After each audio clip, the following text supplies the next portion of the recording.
నమస్కారం. ఘంటారావానికి స్వాగతం. ముందుగా ప్రధాన అంశాలు. సంగారెడ్డి జిల్లా అమీన్పూర్లో విషాదం. 3 పిల్లలు అనుమానాస్పద మృతి. తల్లి పరిస్థితి విషమం.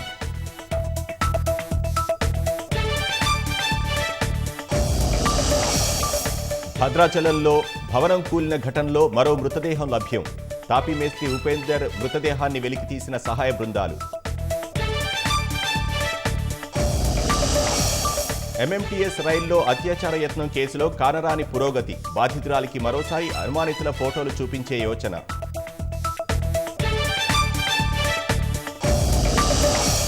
కశ్మీర్లో ఉగ్రవాదులు భద్రతా దళాల మధ్య కాల్పులు. 3 ముష్కర్లు హతం. అమరులైన 3 పోలీసులు.